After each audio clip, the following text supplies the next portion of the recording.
आज हमने एक टाइटल दिया है मार्केट में, बाजार में जीवन के कई रंग। क्योंकि देखिए एक पुरानी इकोनॉमी है, उसमें अच्छी तेजी है।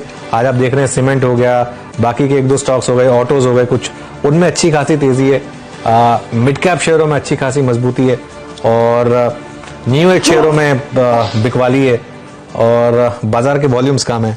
तो आपको जिस तरीके का ट्रैक्शन चाहिए, जिस तरीके का आपको मूव चाहिए, आपके लेवल का मूव आपको मिल रहा है मार्केट। इनफैक्ट ये न्यू इकोनॉमी स्टॉक्स जिसकी लिस्टिंग को लेकर मैं सबसे ज्यादा एक्साइटेड थी, वहीं पर सबसे ज्यादा निराशा देखने को मिली है, क्योंकि बड़ी मेहनत से इन सबने कंपनियां बिल्ड की, सब ब्रांड से वाकिफ है, लेकिन स्टॉक्स हैं जो चलते नहीं है। कम रखनी चाहिए। हाँ नहीं, ब्रांड्स अच्छे हैं अनुज, हम सब ये जानते हैं, ब्रांड्स अच्छे हैं, सबके यूज केसेस बढ़िया है, लेकिन इट्स नॉट नेसेसरी कि वो निवेशकों को पैसा कमा कर देंगे। मैं एक चीज बोलूंगा, मैं आज जो सुबह एक नायका पे मैंने जो एक ट्वीट किया उसको लेकर थोड़ी सी कहीं कुछ क्वार्टर्स में नाराजगी भी है। मैं एक चीज सुबह बोलना भूल गया था।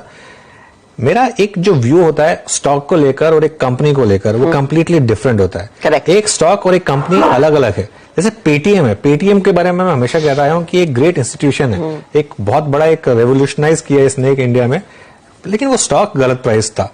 ठीक है ना, अगर यही आईपीओ 600-700 रुपए पे आया होता तो शायद इतनी बुरी हालत उसकी नहीं हुई होती।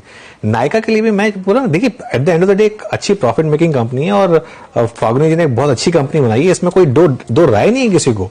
मैं सिर्फ एक चीज बता रहा था कि एक जो हुआ उससे एक थोड़ी सी नाराजगी आई और कुछ निवेशकों ने सोचा कि नहीं अब हम अपने शेयर्स बेचते हैं। ठीक है, इसका मतलब ये नहीं है कि कोई कंपनी खराब है, ऐसा कुछ नहीं है। जी हाँ। एक व्यू होता है एक, और देखिए हर अच्छी कंपनियों से भी गलत डिसीजंस हो जाते हैं। हम सबसे गलत डिसीजंस होते हैं, हमसे नहीं होते हैं क्या, वो हाइंडसाइट में पता चलता है। हाँ। तो ये मतलब इशू ये है कि इससे आगे सीख लेकर आगे वो गलती ना दोहराई जाए, ये इंपॉर्टेंट चीज होती है। बस ये मेरा एक कहने का मतलब था। हालांकि किसी को वो ये नीचे दिखाने का इसमें कोई वो नहीं था। और इन स्टॉक्स की तो धुलाई हो ही रही है अनफॉर्चुनेटली, क्योंकि बड़े निवेशकों की बिकवाली यहाँ पर बड़े पैमाने पर हो रही है। तो प्री आईपीओ इन्वेस्टर्स का जो लॉक इन खुला है, लेकिन मार्केट में एक चीज हमने देखी है। अच्छा, एक पहले तो निफ्टी बैंक स्क्रीन पर लेकर आएंगे, जहां पर अभी करीब 91 अंकों तक की बढ़त देखने को मिली थी, तो वहां पर फिर से कॉन्फिडेंस लौटता हुआ 18,200 को हम कंसिस्टेंटली होल्ड कर रहे हैं। और अनुज, एक चीज साफ है कि कल के जो लोज थे उनको हमने ब्रीच नहीं किया, उसके काफी करीब निफ्टी फिसला था, 3 पॉइंट की दूरी रह गई थी, लेकिन वहां से घूमा और उसकी तरफ फिर से फिसला नहीं।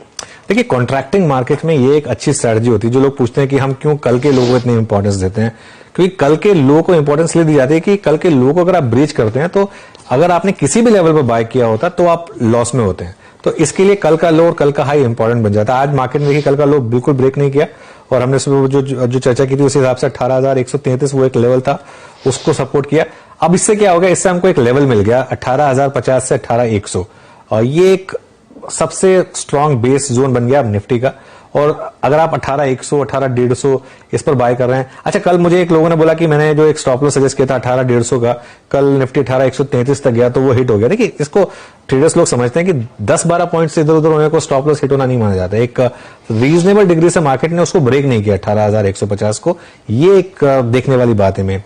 मेरे ख्याल से आज की जो और अगले जो 2 दिन की ट्रेड है वो सारी की सारी ऑप्शंस के डेटा के ऊपर डिपेंडेंट, क्योंकि अब एक्सपायरी है और मंथली एक्सपायरी है। और पिछली बार की जो वीकली सीरीज है ऑलमोस्ट उसी तरीके से मार्केट उसी पैटर्न से बिहेव कर रहा है, जो कॉल राइटर्स थे उन्होंने मार्केट को ऊपर ले जाने नहीं दिया। 18,200 से 18,400 की कॉल, एक बार वो डेटा लेकर आइए 18,200 से 18,400 की जो कॉल्स हैं जिसमें एक ओपन इंटरेस्ट बिल्डअप है, और वो आपको देख के समझ में आएगा किस तरीके का ओपन इंटरेस्ट बिल्डअप है आज था। 18,200 की कॉल में 95 लाख शेयर